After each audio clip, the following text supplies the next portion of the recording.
Los primeros colores que causaron en mí gran impresión eran brillantes: verde picante, blanco, rojo carmín, negro y ocre amarillo. Son recuerdos que se remontan a cuando yo tenía 3 años.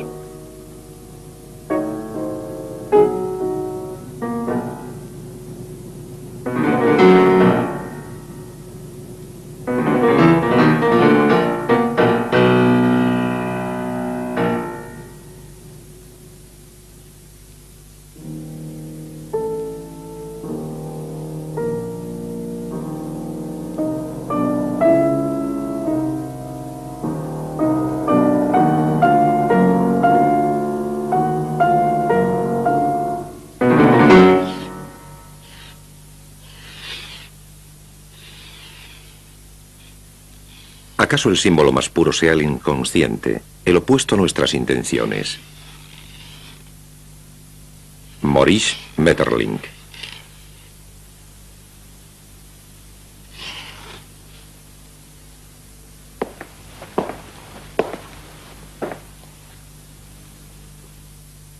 Algunos años más tarde, Kandinsky firma tan solo con la inicial.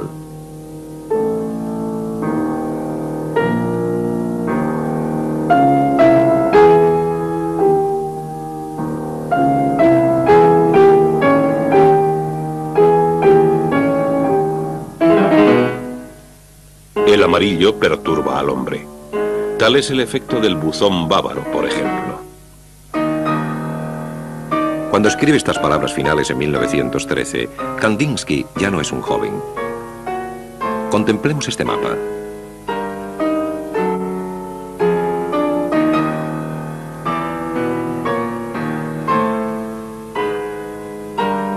Kandinsky nació aquí, en Moscú, en 1866. En 1871 su familia se traslada a Odessa, donde además del ruso aprende alemán.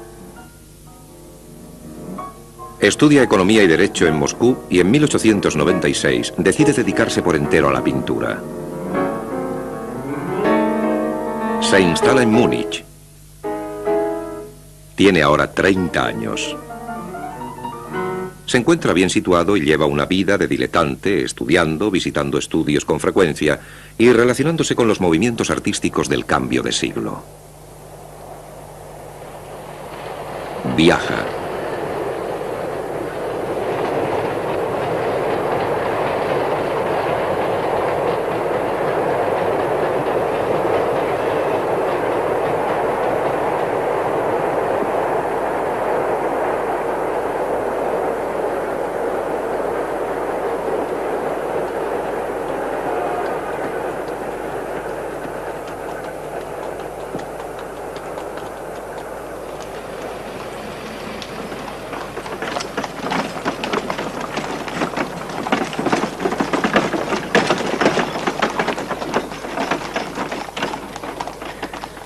Aún hoy en día no me ha abandonado la pasión por aquellos caballos. Experimento siempre un enorme gozo al verlos en las calles de Múnich. Hay uno que siempre aparece cuando riegan las calles, en verano. Despierta en mí una alegría interior. Es inmortal, puesto que no ha envejecido ni un día durante los 15 años que hace que la conozco. Me hace recordar los caballos y los soldaditos de plomo y consigue ligar Múnich a los tiempos de mi niñez.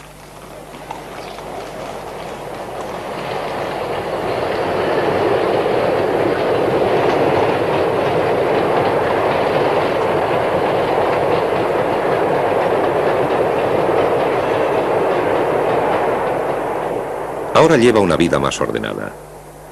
Divide su tiempo entre Múnich y un pueblecito, Murnau, en el lago Staffel, donde Gabrielle Münter, antigua alumna y ahora su compañera, ha comprado una casa. Desarrolla una enorme actividad. 1914. Estalla la guerra. Kandinsky se ve obligado a regresar a Moscú. Aún es un súbdito del zar. En 1917 la revolución acaba por arruinarle. Sus contemporáneos más jóvenes, Malevich y Rodchenko, entre otros, le arrastran hacia la izquierda. Se encuentra incómodo. Regresa a Alemania en 1922 y toma parte en el proyecto Bauhaus. En 1933, ante la creciente presión del nazismo, se apresura a partir hacia París. Muere en Neuilly en 1944.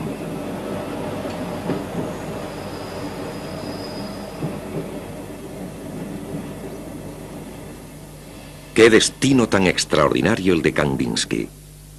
Como árboles que caen atravesados sobre el camino por la fuerza del viento y obligan al caminante a cambiar de ruta, los acontecimientos que sacudieron la primera mitad del siglo obligaron a Kandinsky a errar por Europa, guiado por la única estrella que deseaba seguir, la pintura. Y así, a partir de 1908, va desarrollándose la pintura de Kandinsky como una novela de suspense, consiguiendo que nos preguntemos a cada instante, ¿hacia dónde se dirige? O, mejor dicho, ¿hasta dónde llegará? Hasta 1908, sin embargo, sus cuadros parecen a primera vista la obra de distintos artistas. Observemos. La ciudad antigua, 1902.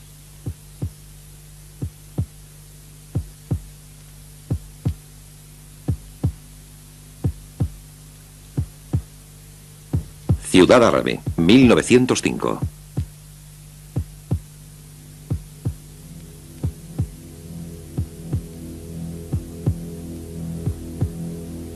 Rapallo, 1906.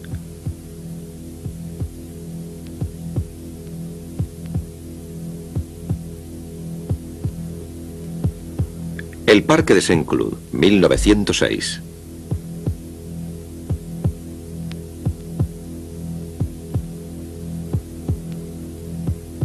La canción del Volga, 1906.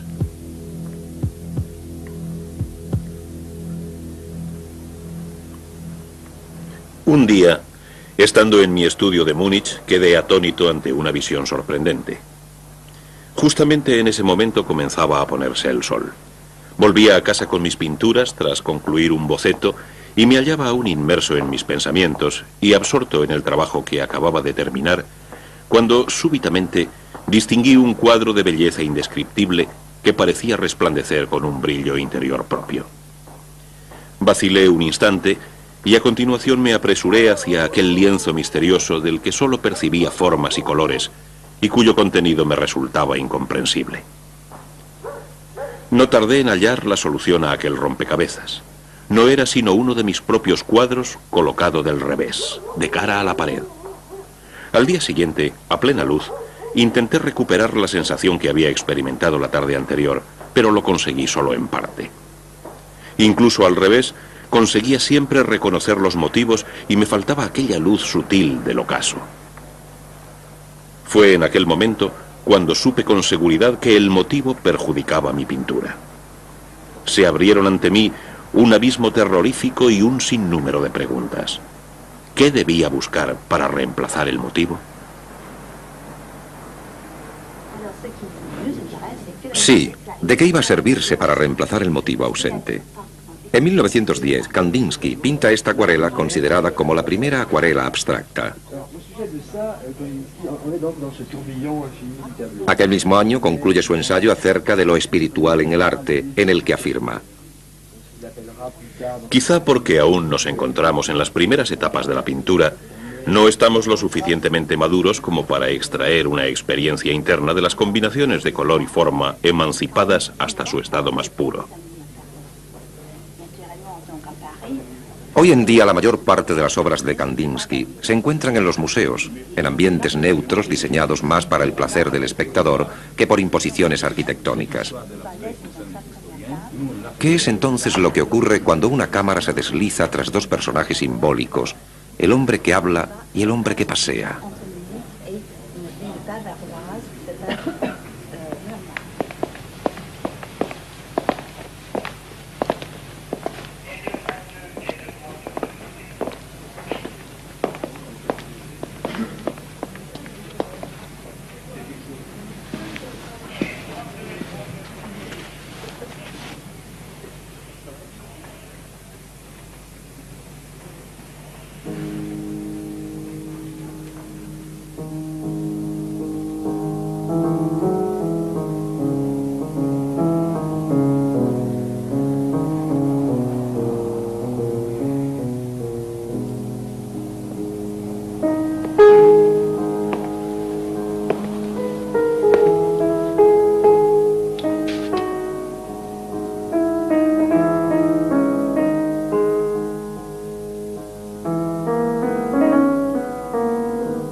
Es necesario recuperar fuentes largamente olvidadas para percibir la riqueza del trabajo de Kandinsky.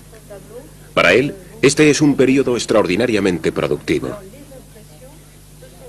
A lo largo de unos pocos años, entre 1908 y 1914, pinta gran cantidad de lienzos, muchos de ellos de gran tamaño. Este cuadro asemeja una escenificación teatral. Podría pasar perfectamente como una casba. Por lo tanto, podemos decir que esta serie de pinturas es de inspiración oriental. De nuevo aparece el jinete. Kandinsky muestra gran afición por él, junto con otros personajes.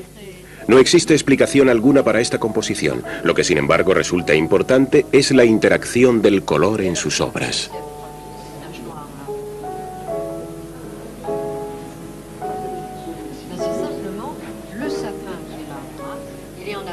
La primera sorpresa que hoy nos aguarda en el museo es que la pintura está dotada de voz. Tan solo hay que saber escuchar.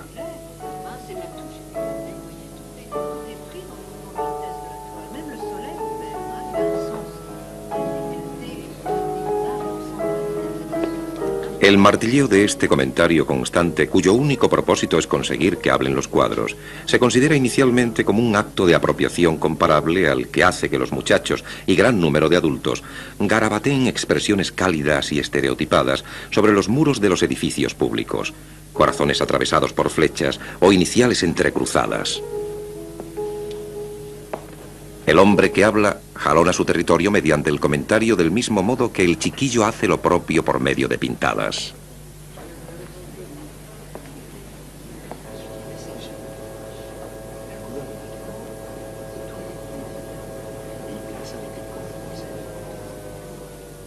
En el cuadro titulado Lírico, seguimos teniendo el motivo del caballo y el jinete, esquematizado hasta unas pocas líneas paralelas, curvas y rectas.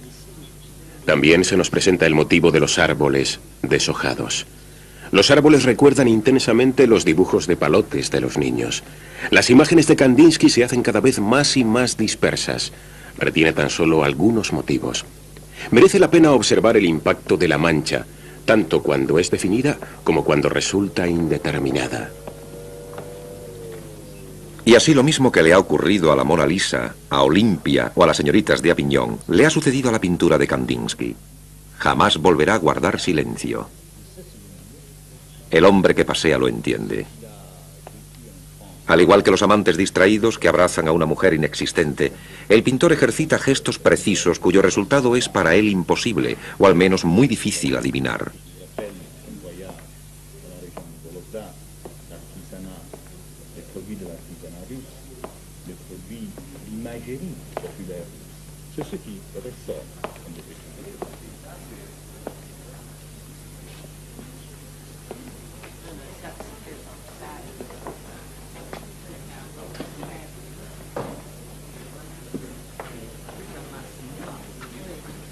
Convencido de que su pintura sería reconocida algún día si tuviera voz propia, Kandinsky no se cansó jamás de comentar, replantear y explorar el carácter explosivo y colorista de la misma a través de otros medios. Sonidos.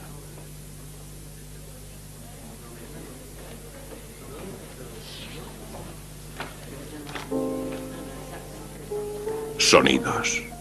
A veces desvaneciéndose lentamente en el verdor de la hierba, a veces enterrados en el barro gris, a veces desvaneciéndose lentamente en la blanca nieve, a veces enterrados en el barro gris.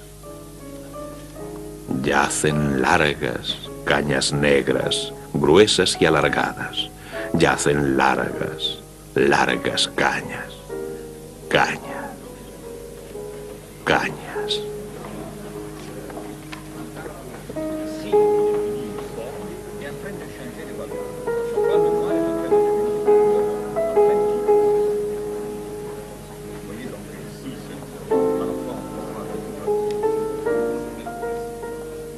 La impresión número 5, el parque, se basa en un paisaje que podría ser el parque inglés de Múnich, aunque muy bien podría ser cualquier otro.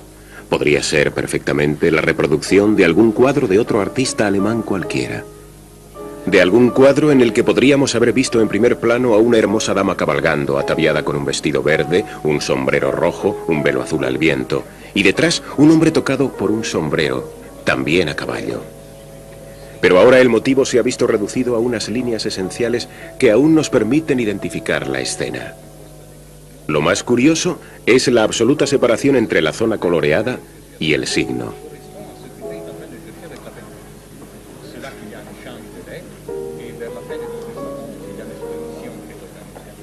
1910, 1911, 1912. El hombre que pasea tiene un modo extraño de contemplar lo que le rodea.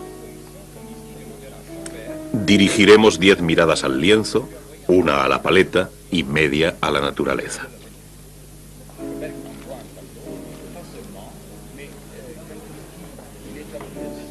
Kandinsky se esfuerza al máximo por forjar su propio concepto de necesidad interna. La resolución del arte puramente basado en la necesidad interna constituyó un paso adelante.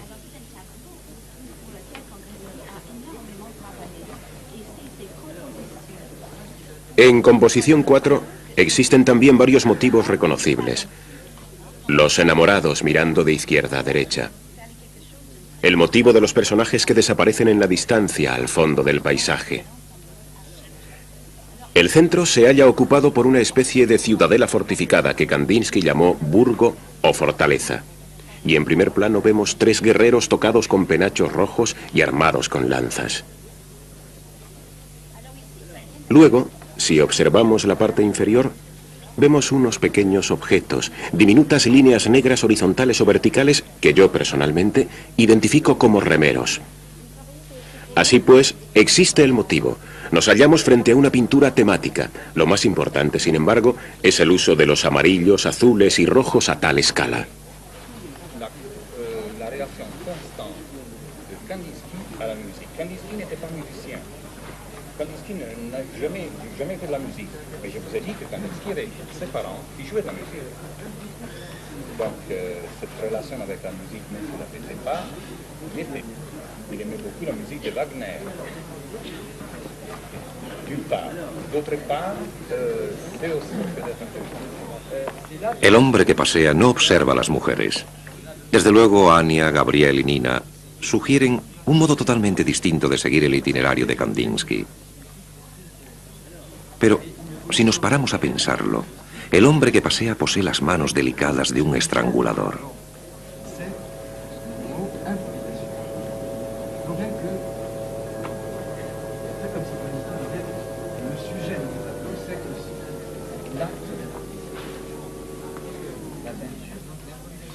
Todas las circunstancias se unen para convertirle en un mensajero encantador, un veleidoso, el viajero aislado a través del cual descubre el pintor su vocación de soltero.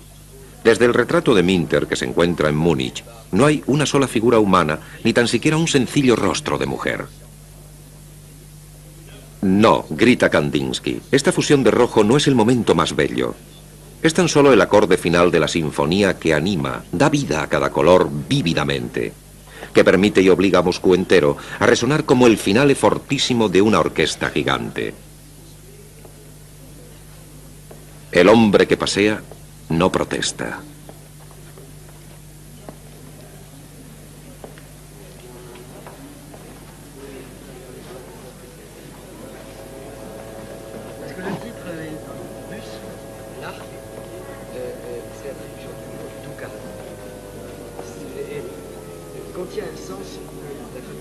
Este es verdaderamente uno de los primeros cuadros abstractos, pues data de 1912 y es una de las más importantes obras abstractas de la época.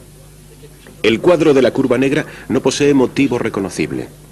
Una vez más, la curva negra podría ser un jinete. Se distinguen al fondo 3 formas coloreadas compuestas por cientos de diminutos puntos de color que crean una cierta perspectiva. Luego, tenemos las esquinas en ángulo, que tan a menudo se hallan presentes en la obra de Kandinsky. El artista se concentra en la pintura y la independiza de sus propias dimensiones de anchura y altura.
peut-être y utiliser les ans.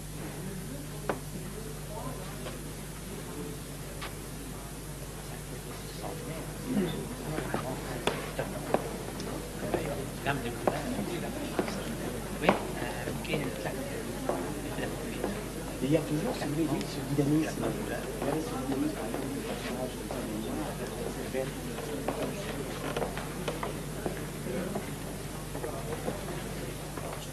Entre 1908 y 1915, Kandinsky pinta libremente. Poco a poco va dejando de representar paisajes. A menudo comienza con una escena o motivo en particular que aún pueden identificarse en ciertos cuadros.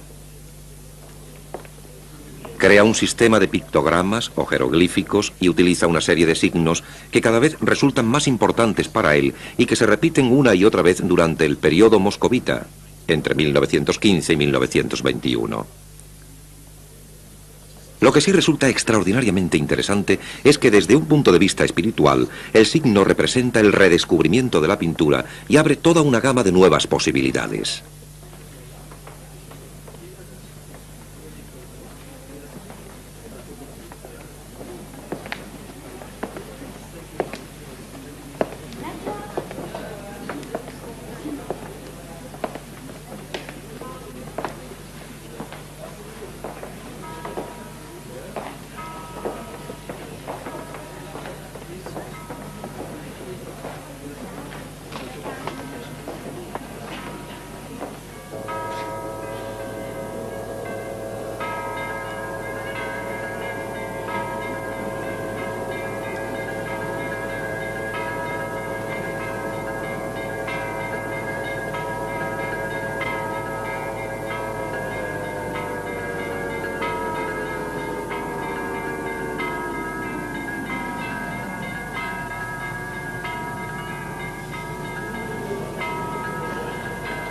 ...1915, 1916, 1917... la huelga general...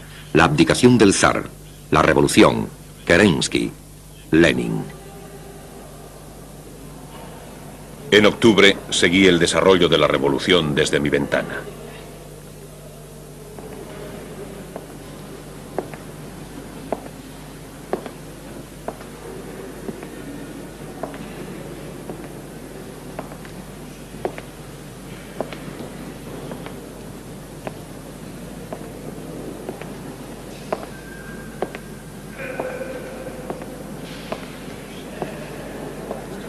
Una parte del polvo que se había depositado sobre los estudios de Múnich se halla adherida a las suelas del hombre que pasea.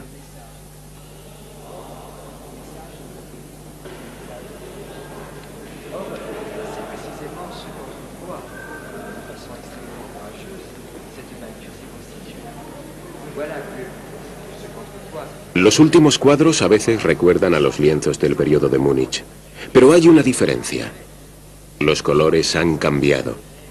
Tomemos, por ejemplo, estas sombras grises y observemos la importancia cada vez mayor del negro.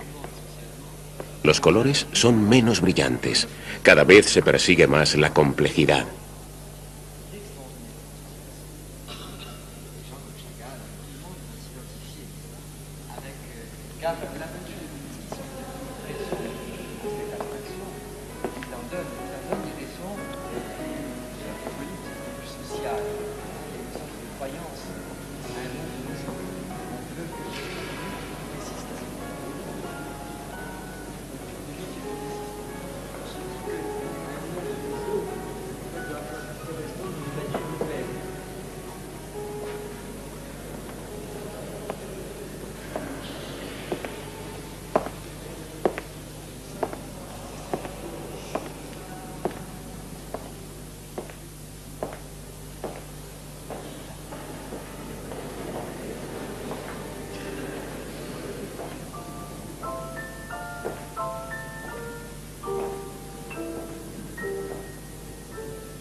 En octubre seguí el desarrollo de la revolución desde mi ventana. Comencé a pintar de un modo totalmente distinto y experimenté una enorme paz interior.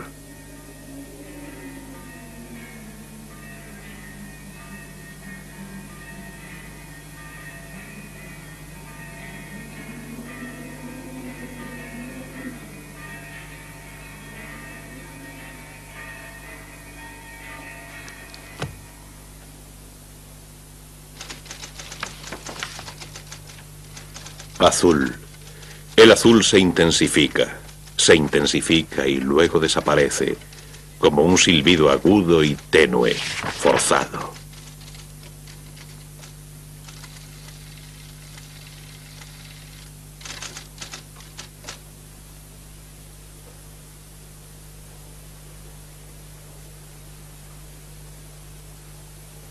Tatlin y Lunarchaski invitan a Kandinsky a formar parte del Comisariado Popular para la Educación e impartir sus enseñanzas en los talleres estatales de arte. Acabará amargamente defraudado.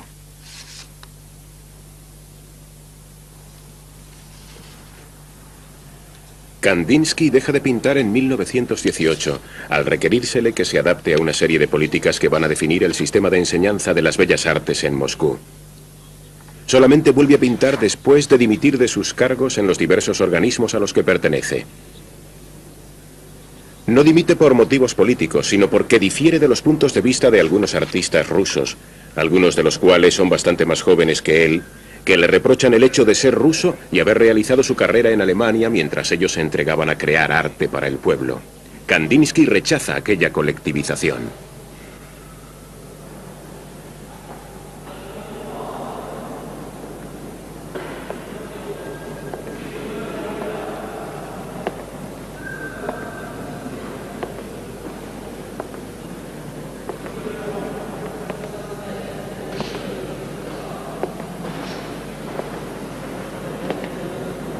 En febrero de 1917, Kandinsky se casa con Nina de Andreevsky. Escribe Nina: nos casamos según el rito de la Rusia ortodoxa. Kandinsky diseñó personalmente un precioso motivo de bordado para mi vestido de novia. Nuestro matrimonio, celebrado ya en el otoño de su existencia, supuso para él una nueva primavera.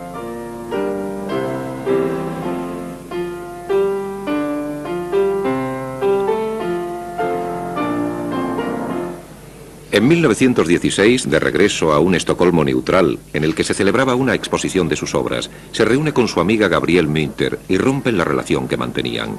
Luego regresa a Moscú, donde su inquietud principal consiste en pintar una vista telescópica de la ciudad.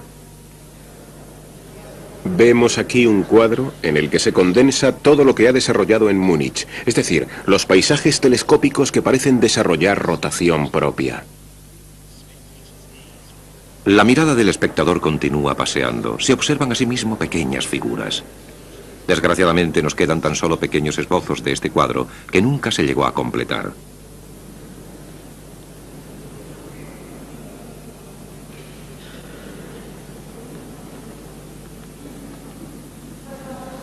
Existen también proyectos de decoración de interiores. Aquí, por ejemplo, observamos un plan destinado a una techumbre. Evita siempre las esquinas. La geometría del techo resulta irrelevante, pero él se mantiene fiel a una composición central.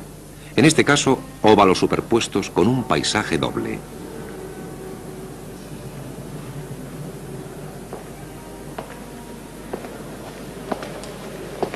La obra de Kandinsky roza siempre el kitsch. El kitsch desde el punto de vista de los motivos, el kitsch desde el punto de vista de los colores. Pinta siempre un poco como Franz Marc, y él mismo llegó a escribir que sus cuadros rozaban el kitsch y que le gustaba verdaderamente pasear, por así decirlo, al borde del abismo.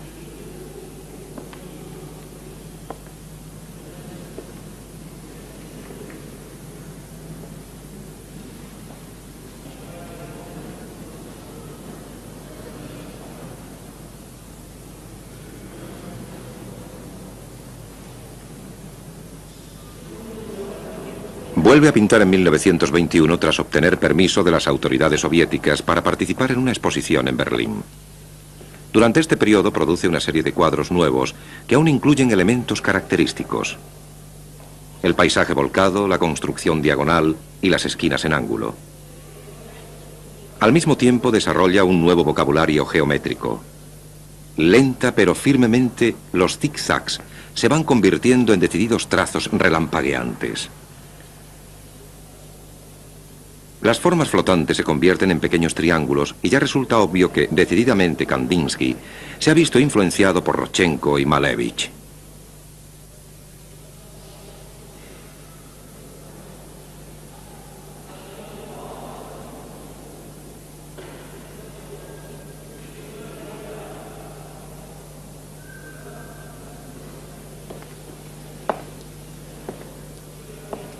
Intenta adaptar este nuevo vocabulario a sus necesidades y lo lleva consigo a la Bauhaus.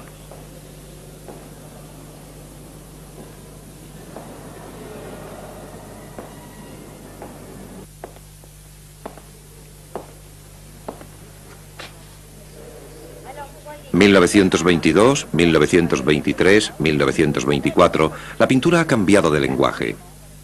También ha cambiado de tono. A cada paso que da, el hombre que pasea levanta polvo de estrellas.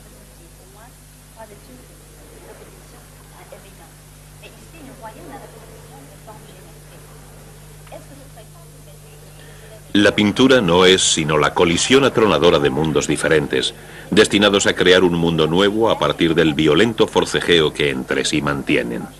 Un mundo nuevo que llamamos obra de arte. Cada obra se forma de la misma manera que lo hizo el cosmos, mediante catástrofes que consiguen obtener una sinfonía a partir del caótico estruendo de los instrumentos para formar la música de los astros. La creación de obras de arte es la creación del mundo.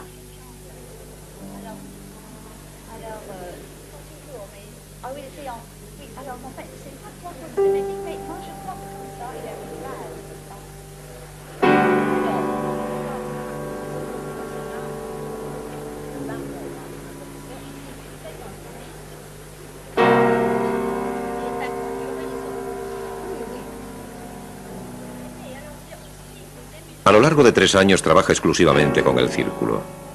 En esta pequeña composición puede observarse la importancia del círculo.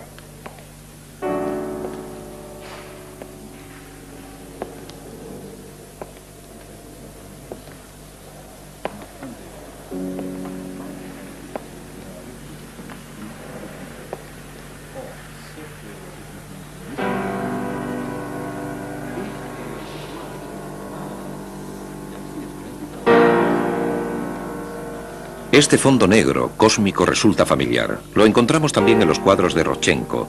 Y aunque es cierto que Kandinsky luchó contra los objetivos políticos y sociales de Rodchenko, también lo es que adoptó varias de las innovaciones estéticas de algunos de sus contemporáneos rusos.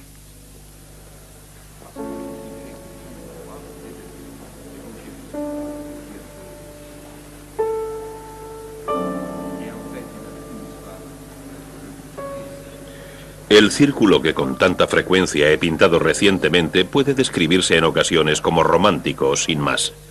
El romanticismo inminente es verdaderamente profundo, bello, significativo, gozoso. Es un bloque de hielo que contiene una llama en su interior.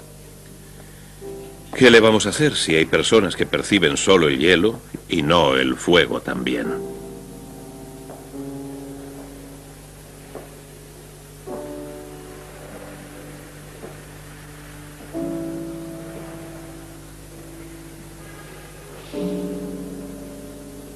¿Qué debería servir para reemplazar el objeto ausente? Se pregunta el hombre que habla. ¿Y si, supongamos, lo reemplazara yo?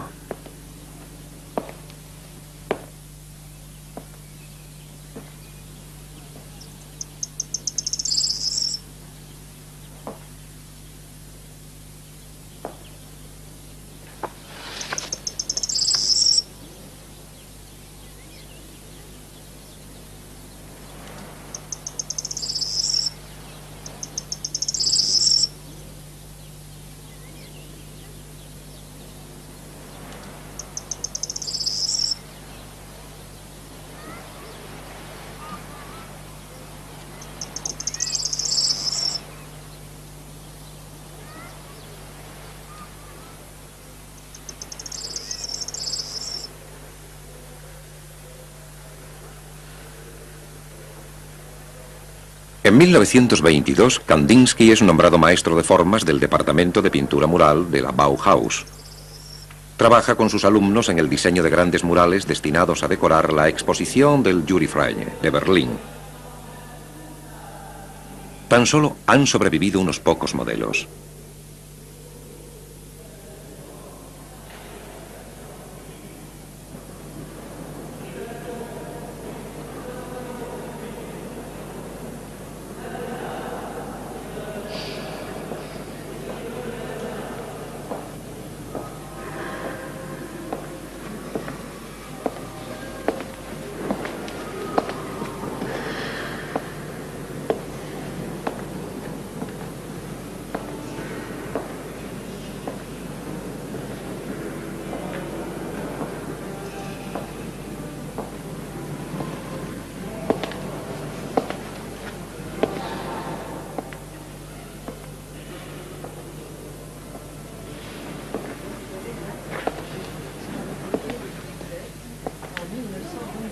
La Bauhaus constituía también un modo de vida, escribe Nina. Las actividades cotidianas de Kandinsky seguían un programa preciso y detallado. Poco después de las 10 de la mañana salía de casa y se iba a la Bauhaus, donde permanecía hasta la 1. A continuación regresaba a comer a casa, descansaba un poco y volvía a sus clases ya entrada la tarde.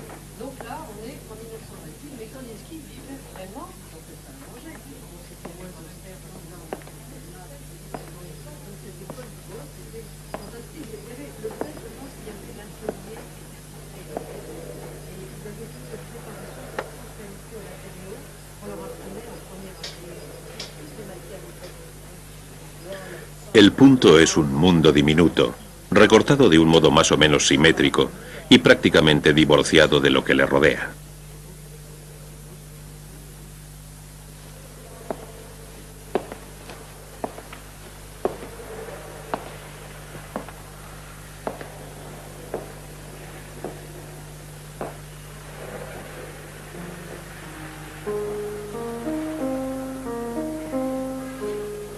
En geometría, la línea constituye una entidad invisible. Es la huella que va dejando el punto en movimiento. Por tanto, su existencia ocurre a través del movimiento al destruir el último reposo intrínseco del punto. Lo que aquí tenemos es un salto desde lo estático a lo dinámico.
El hombre que habla tiene a su disposición, si quiere referirse a ellos, 70 años de comentarios que se complementan, se anulan, se combinan y se encadenan entre sí.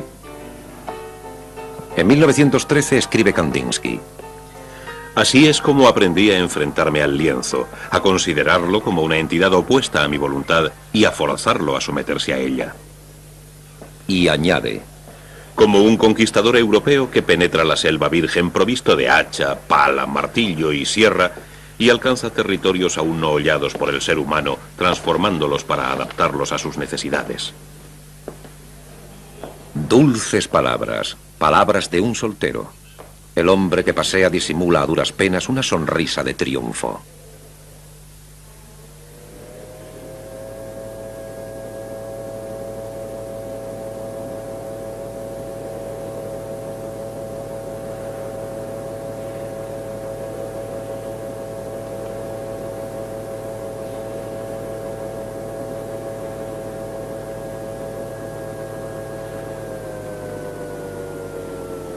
Contemplando este cuadro, composición 8, podría pensarse que el vocabulario de Kandinsky es algo completamente geométrico, realizado con ayuda del compás. Asimismo, y ello constituye una peculiar característica, la paleta se acerca más a la acuarela que al óleo. Y antes existían aquellos trazos, a veces gruesos, que ahora son más precisos y mejor controlados.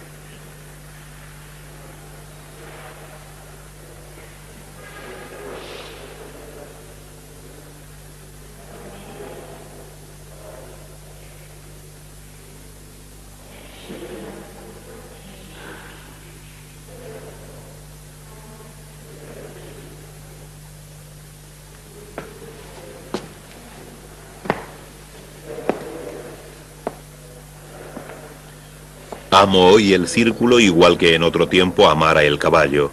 ¿Acaso más, puesto que descubro más posibilidades internas en el primero, lo que constituye uno de los motivos por los que ha reemplazado a aquel?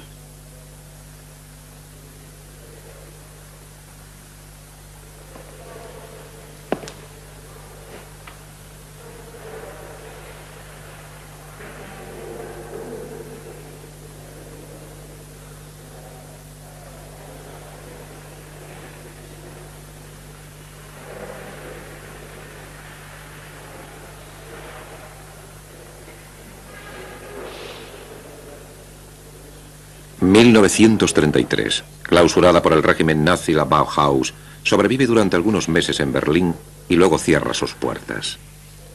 Kandinsky hace la maleta. Resume su situación en 2 palabras. Yo era ruso, aunque poseía la nacionalidad alemana, y por lo tanto era un extranjero sospechoso de ideología comunista, pintor abstracto y, por si fuera poco, profesor de la Bauhaus.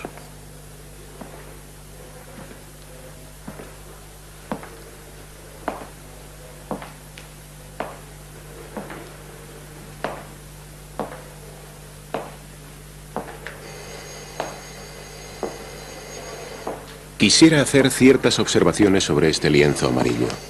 Se llama así, lienzo amarillo. Es la continuación de un cuadro titulado Verde y otro titulado Rojo.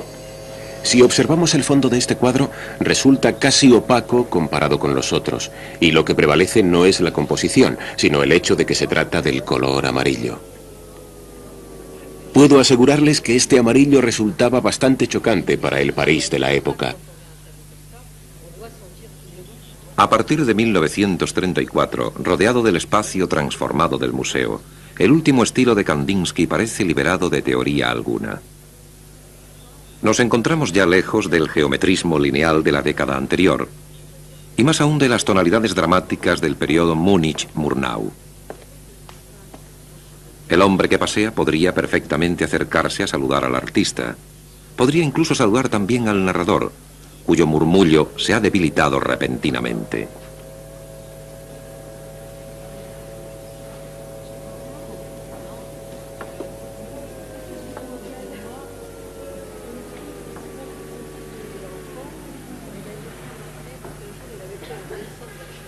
Puedo equivocarme, pero siempre asocio este cuadro con una vuelta al arte de comienzos del siglo. Alrededor de 1935 se publicaban revistas como El Minotauro. Se rehabilitaba el arte del siglo XX y Kandinsky, quizá de un modo inconsciente, formaba parte de ello. Así, ante esta curva dominante, un extraordinario cuadro de Kandinsky, nos sorprende a veces la falta de gracia de los colores. Debemos también comprender el hecho de que él mismo deseaba a veces conseguir este efecto en particular.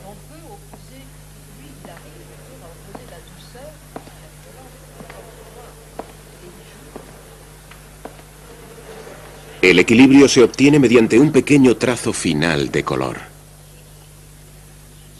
Kandinsky opinaba que la pintura debía rozar siempre lo insoportable y verse equilibrada por un solo elemento. Debía, por tanto, desafiar a la vista. Es algo que siempre perseguía, lo inextricable en la forma.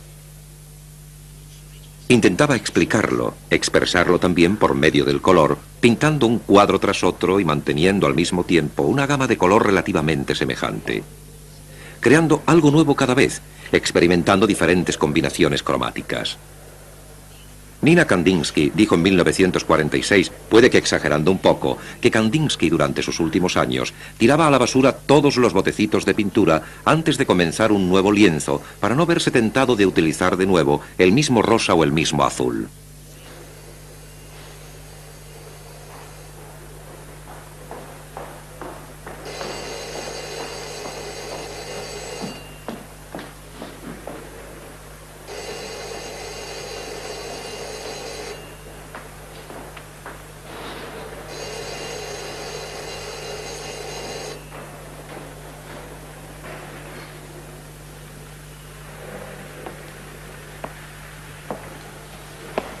Si experimentamos un rechazo hacia los cuadros del periodo de París, es porque tenemos ya un cierto concepto de Kandinsky.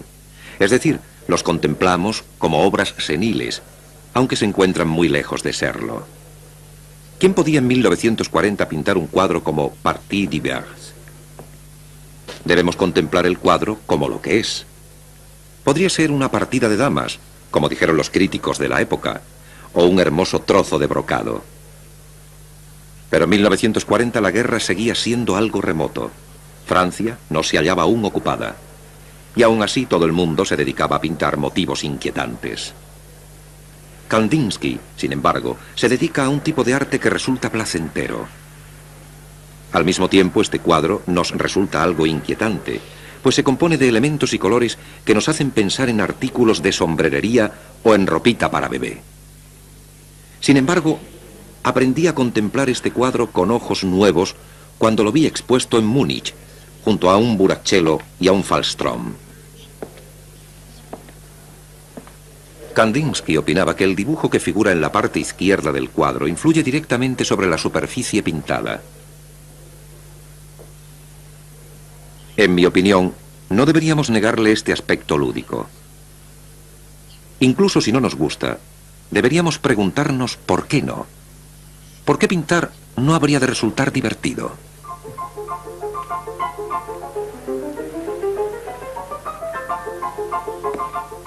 La metamorfosis final. Tenemos aquí un cuadro digno de un gourmet. Una pintura dulce, ligeramente ácida, mentolada, una pintura acaramelada. Y al fin y al cabo, raro es el chiquillo que no aprende por propia experiencia que el exceso de azúcar destruye los dientes.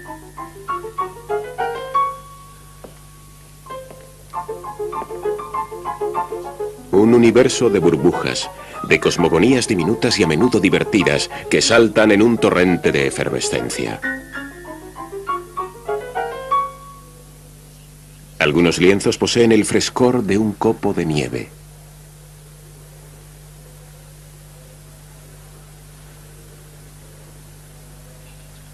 Nina nos cuenta que Kandinsky pasaba la mayor parte del tiempo en su estudio. Sus días se regían mediante un horario estrechamente regulado. Desayunaba a las 9 y después se daba un baño. A las 10 se dirigía a su estudio y trabajaba hasta las 12:30. Antes de regresar a casa para almorzar, a la 1:30, solía dar su paseo habitual por las orillas del Sena hasta el Bois de Boulogne. Tras el almuerzo siempre dormía media hora de siesta y luego bajaba a tomar una taza de té. No hubiera podido sobrevivir sin té. Siempre lo tomaba con una rajita de limón. Cuando costaba más encontrar limones italianos y teníamos que conformarnos con limones franceses, distinguía inmediatamente que se trataba de limones caseros y de calidad inferior. A continuación, Kandinsky regresaba a su estudio y pintaba hasta que se ponía el sol. Pintó todos sus cuadros a la luz del día.